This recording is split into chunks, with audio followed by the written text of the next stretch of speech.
Olá, minha gente! Sejam muito bem-vindos ao Papo de Redação de hoje, 5 de julho de 2023, quarta-feira. Eu sou o Lucas Luquezzi, apresentador dessa nave, desse podcast que repercute as principais notícias do dia ou também da semana, né, de modo geral. A gente vai falar hoje muito sobre esse lamentável e triste da nossa história aqui, que mais um papelão envolvendo políticos, né, que partem para a violência aqui no estado de Roraima. A gente tinha falado nesse ano, né, que uma briga de vereadores e agora foram um ex-deputado e um deputado estadual com mandato.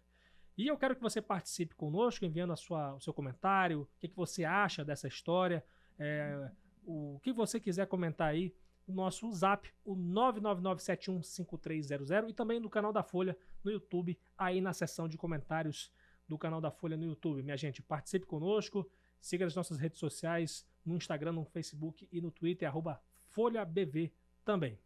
E eu tô aqui com a Adriele Lima e a Marília Mesquita, que elas vão falar em conjunto aqui, não exatamente sobre o caso do Jalcer Renier com o Jorge Everton, né? Mas aproveitando também a presença da Marília, porque é como se fosse uma delegada, Isso. né, aqui na redação. A gente apelida ela de delegada, né?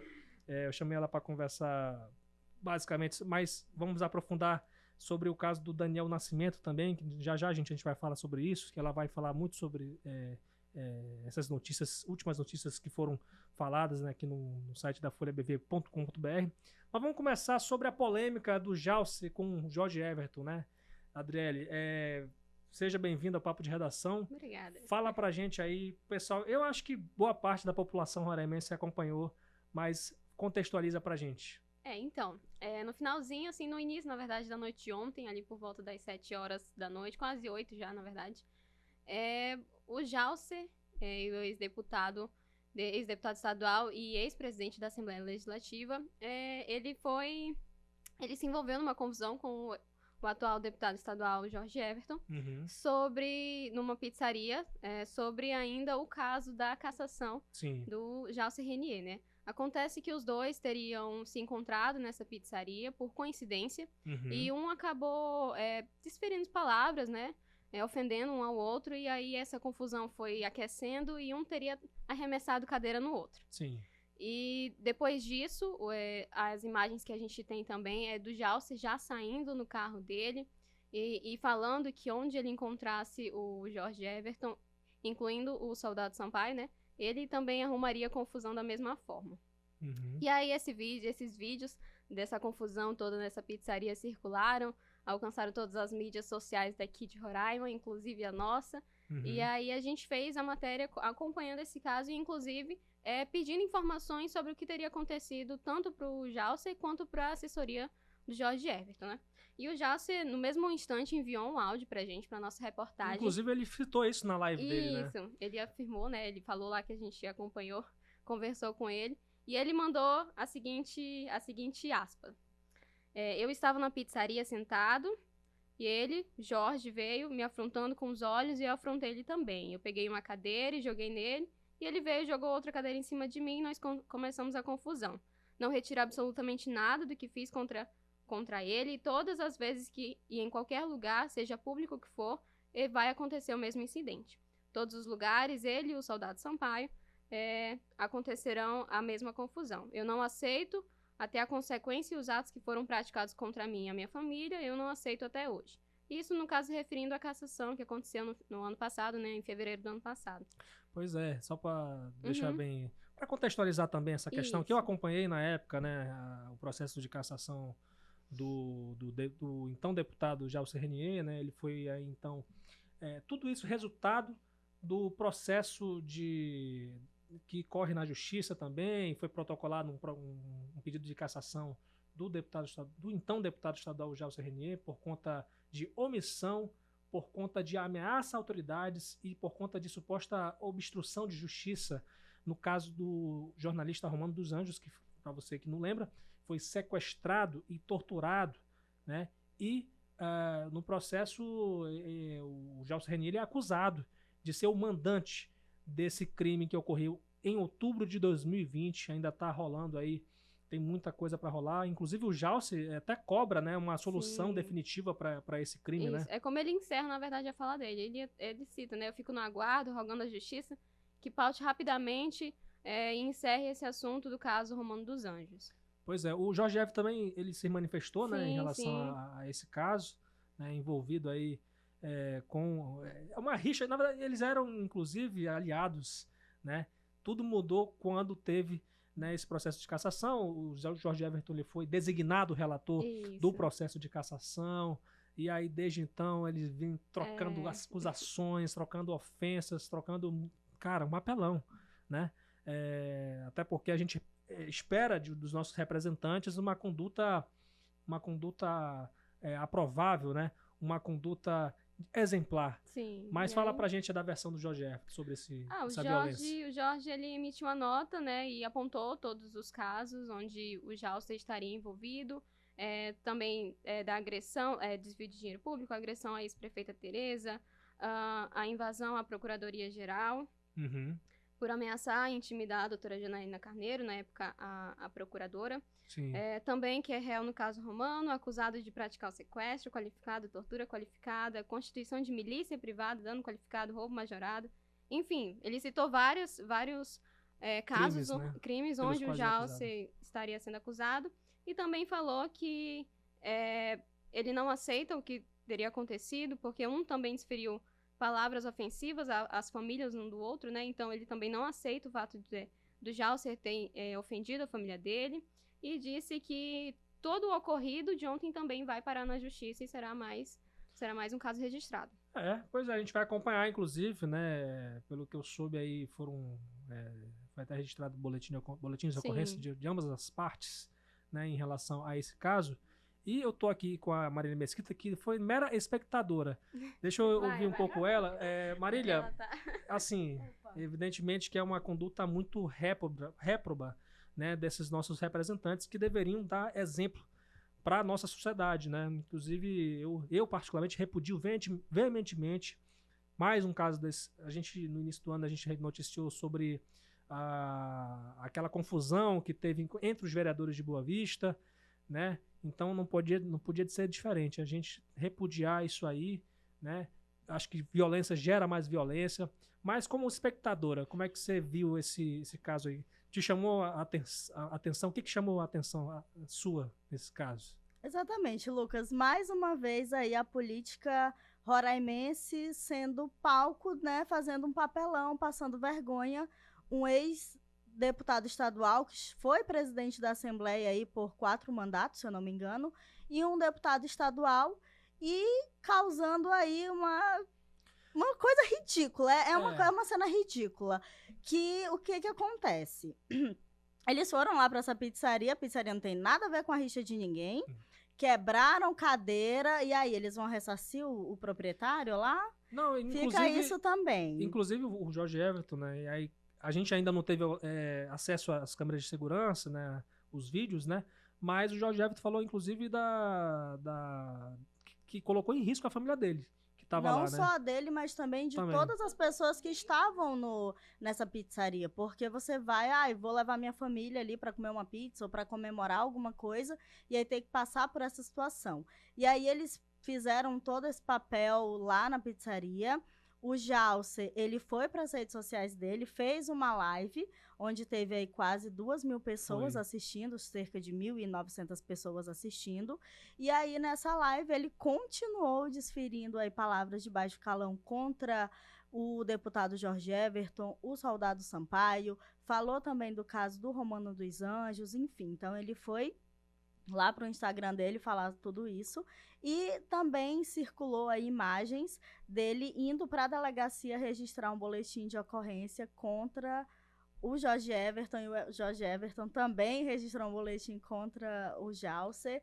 E assim, toda essa confusão, ela gerou uma grande repercussão aqui no estado, principalmente nas redes sociais, aonde a gente abre as redes sociais e toda hora aparece um meme falando sobre esse caso. Inclusive, durante a live, o Jalcer, ele disse que hoje ele vai estar em um estabelecimento aí esperando o Jorge Everton. E isso também gerou mais memes, onde as pessoas aí estão tirando muita onda com esse caso. Parece que ele tá querendo saber.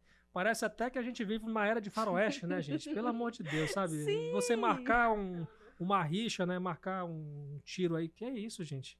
É um absurdo. Eu, particularmente, eu repudio veementemente. Isso é um absurdo. Pois é, a gente eles deveriam, tipo assim, se você tem um problema comigo, mano, marca em algum lugar e vão se resolver. Não vão para estabelecimento. Na conversa, calma, na conversa. Chega e conversa igual 2 homens, 2 adultos e 2 pessoas que são representantes do povo, porque por mais que o Jalce ele tenha perdido aí o seu mandato, mas ele ainda é uma figura política aqui no estado, que esteve no poder por muitos anos, e cheguem, conversem e se resolvam, porque as pessoas que vão para esses estabelecimentos, elas não têm nada a ver com a rixa deles dois, e elas não têm simplesmente nada a ver com isso, e elas também estão em risco, porque vai que um deles está armado, enfim, pode acontecer qualquer coisa. Uma coisa que eu observo, né, por que a gente gosta tanto de incentivar a briga? Porque, veja bem, eu acho que, poxa, quase 2.000 pessoas assistindo aquele papelão, né? Aliás, a explicação do Jalce Renier, colocando as suas explicações, né? A versão dos fatos, inclusive falando de crimes que teriam acontecido envolvendo o George Jefferson, né? Por que a sociedade gosta tanto de isso aí, trata isso como entretenimento? O que vocês acham, Adriele, Marília, quem que quiser falar? Eu acho que é justamente porque parece ser divertido. Em primeiro momento, a gente não vai olhar aquilo ali como algo muito sério. A gente vai ver como uma diversão. São 2 políticos, 2 pessoas adultas que saíram no tapa. É como se fosse realmente fofoca. Mas se a gente parar para analisar todo o caso, toda a situação, a gente vê que é algo mais sério, que a gente precisa de um comportamento deles, que eles são representantes, são figuras públicas e políticas, então existe um certo comportamento. Mas aqui a gente leva, acho que até um pouquinho do jeito brasileiro, a gente leva tudo um pouco na bagunça, na brincadeira. Então, se a gente não tirasse a zoeira disso, não teria gerado tanto entretenimento como gerou. Tá bom, vamos ficar um pouco mais sério hoje, né? A gente vai falar agora de um caso que a gente tem acompanhado na Folha de Boa Vista, folhabv.com.br, que é o caso do Daniel Nascimento de Brito. É um jovem de 18 anos que foi esfaqueado no coração, gente. E uma facada no coração, né? E a Adriele Lima, aliás, a Marília Mesquita, que está acompanhando desde o início realmente, né, fez a matéria no dia do caso, quando aconteceu isso. Vai contextualizar pra gente esse caso, Marília. Fala pra gente. Isso mesmo, Lucas. O Daniel ele foi assassinado com uma única facada que perfurou o coração dele. Esse caso aconteceu no dia 18 de junho, lá no bairro Doutor Silvio Botelho. Então, no dia que nós noticiamos esse crime, ele gerou uma repercussão porque foi uma facada, né, certeira ali no coração. E o suspeito desse crime, ele fugiu. Então, nós demos aí essa primeira notícia. Em seguida, essa matéria ela saiu na segunda-feira. Na terça, se eu não me engano, nós fomos até a casa da família do Daniel. Eles entraram em contato com a gente, pedindo para fazer uma matéria porque eles querem justiça. Porque até então já ia fazer aí uns 7 dias e nenhum suspeito havia sido preso, nada tinha acontecido. Aí nós fomos lá até a residência da família, conversamos com os pais dele, e aí eles pediram, né, pedem justiça. Sim. Porque, de acordo com a família, o Daniel era um jovem que não era envolvido com drogas, com facção, ele era um rapaz de família, gente boa, tranquilo, e aí aconteceu essa fatalidade. Aí nós fizemos essa matéria da família pedindo justiça. E aí, esse caso, ele gera, assim, uma indignação. Uma indignação que o suspeito, ele já responde a outros processos por homicídio e violência doméstica. Sim. Em 2010, ele é acusado aí de ter cometido um outro homicídio. Mas ele, pelo visto, ele foi absolvido, né, nesse caso. Isso, de acordo com o advogado dele, ele foi absolvido, mas em relação à violência doméstica, o processo ainda está tramitando na justiça. Certo. Agora, você falando aí da versão, aliás, do pensamento da família da vítima, né, nesse caso, eu vou aqui com a Adriele Lima para falar sobre o que a defesa do suspeito falou, né, em relação a esse crime aí. Então, basicamente, pelo que eu já entendi até agora, essa seria uma primeira versão do que teria acontecido e teria resultado no ato criminoso, né? A versão da defesa do suspeito que teria matado o Daniel, ela alega que foi legítima defesa por um pensamento de que haveria um roubo. Uhum. O advogado, ele explicou, ele veio até aqui a redação, ele explicou para mim que o depoimento do suspeito é o seguinte: ele estava bebendo no bar, ele não é motorista de aplicativo, ele seria um eletricista e anda com as suas ferramentas e por isso que ele estaria com uma faca. Ele estava no bar bebendo desde cedo e aí, quando ele afirmou que ia já embora, o dono do bar pediu para ele dar carona para o casal, no caso o Daniel e a companheira dele que estavam lá. E ele disse que estava sem gasolina e não ia conseguir ajudar, então o Daniel teria dado, ou o dono do bar teria dado R$50 para ele abastecer e ele aceitou levar o casal. Ele foi, parou no posto para abastecer e depois dali o casal teria saído, já que estava todo mundo muito bêbado, né? Sim. E aí ele insistiu pro casal retornar para dentro do carro e nessa hora de retornar foi que o suspeito disse que teria sido ameaçado, que o casal teria anunciado um assalto, né? Sim. E aí ele foi tentando ali controlar o casal, ele seguiu a viagem e foi tentando controlar. E o casal ia dando um endereço muito incerto para ele, ele teria desconfiado demais. E foi por isso que ele parou na distribuidora e avisou todo mundo que estava ali de que estava sendo vítima de um assalto. Só que ninguém acreditou e ele falou que ia ligar para a polícia. E aí o casal saiu do carro. E nesse instante que o casal saiu do carro, ele já tinha falado que ia ligar para a polícia, ele retornou pro carro e foi até o casal e quando encontrou o casal novamente, foi aí que teria acontecido uma confusão.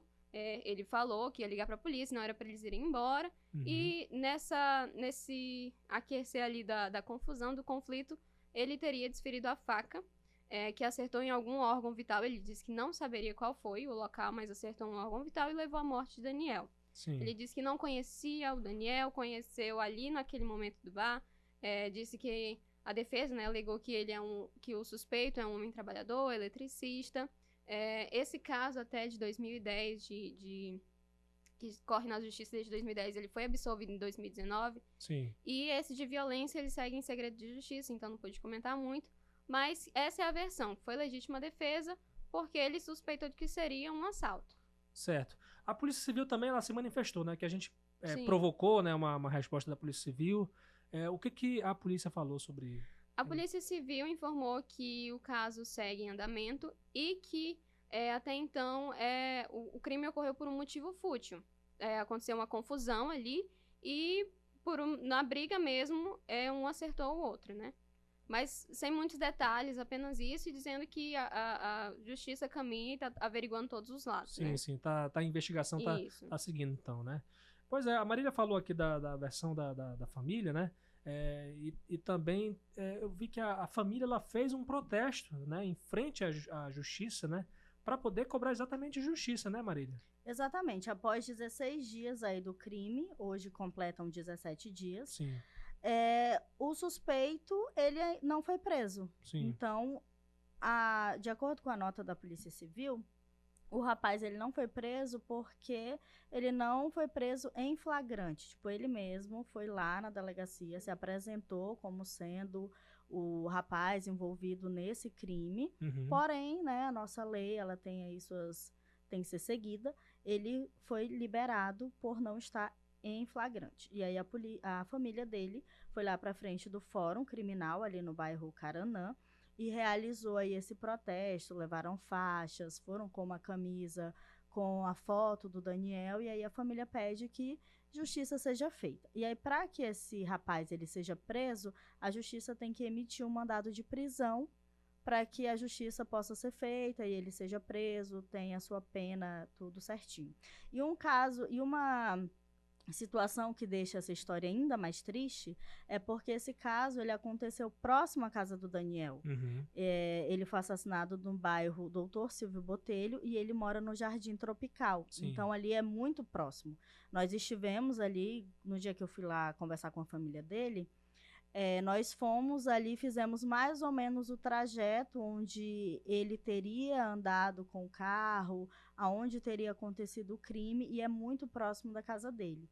A família dele é bem humilde, mesmo assim, uma família bem humilde, e ela pede que justiça seja feita porque ele era um jovem apenas de 18 anos, e como a Polícia Civil mesmo disse na nota, foi um motivo fútil. Por mais que ele tivesse tentado assaltar o suspeito lá, o acusado, não teria por que ele efetuar uma facada no coração do Daniel, que, de acordo aqui com informações do IML, a facada atingiu aí o miocárdio dele. Ele teve uma perfuração do miocárdio.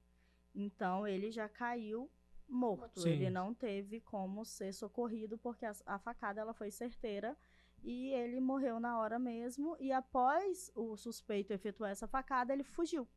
Olha só. Inclusive a faca até ainda não teria sido entregue. O advogado disse que o suspeito ainda, agora que encontrou a faca, estaria levando para a delegacia para que seja acrescentado na investigação. Tá bom, Adriele e Marília, muito obrigado, foi muito produtiva a participação de vocês aqui. Espero que a gente consiga voltar com boas notícias aqui, também com novidades sobre esse caso aí, que realmente a justiça vai ver agora e espera-se que se faça justiça e possa se esclarecer todos esses fatos aí. Obrigadão, gente. Nada, Lucas. Tchau, Lucas, até a próxima. Tchau, gente. E a gente segue agora, falando agora de política, né?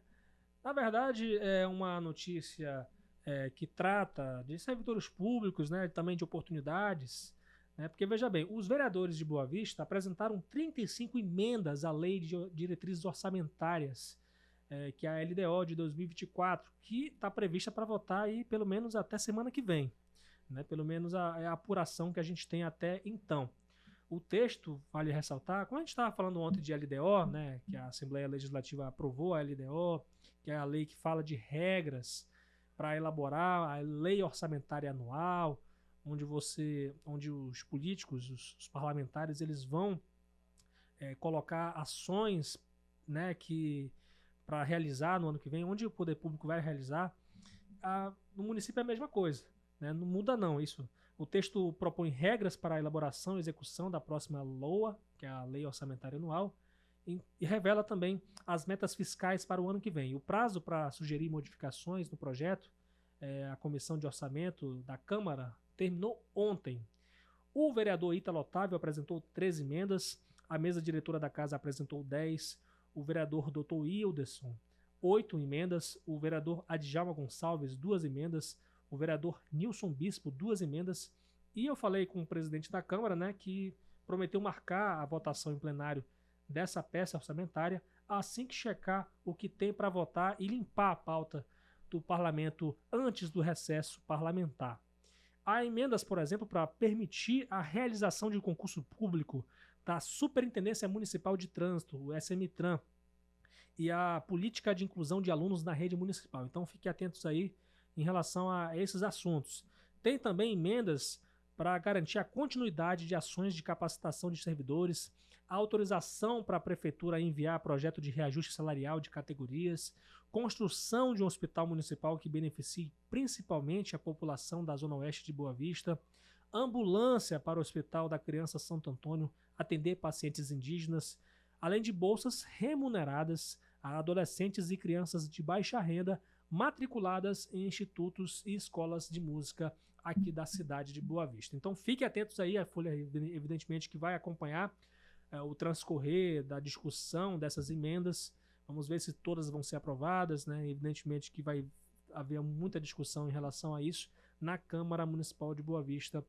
E lembrando, gente, a LDO é uma lei que é uma das leis mais importantes que os parlamentares votam no ano, né? Porque ela fala de orçamento de um poder público para o ano que vem. Tudo que vai ser investido no ano que vem, então, atenção, né? Você como cidadão fique atento aí e aqui no nosso site folhabv.com.br, que a gente vai ter, evidentemente, outras matérias sobre esse assunto. Quero agradecer a sua companhia de sempre aqui no Papo de Redação. Eu sou o Lucas Luquezzi na apresentação e na produção. A edição é de Fabiano Lopes, o apoio técnico de Rio Verreira, John Hudson e também Aduan Figueiredo. Fique ligado nas nossas redes sociais, no Instagram, no Twitter e no Facebook, @FolhaBV, e também no YouTube, nosso canal da Folha no YouTube, @TV Folha BV, minha gente. Participe conosco, quero que você participe, envie a sua sugestão, seus comentários sobre o que a gente fala aqui, pode falar até mal das nossas matérias, né? Claro que seja uma crítica construtiva. Manda o seu comentário aí pelo 999715300, 999715300. Eu vou indo nessa, minha gente, e até amanhã, se Deus quiser.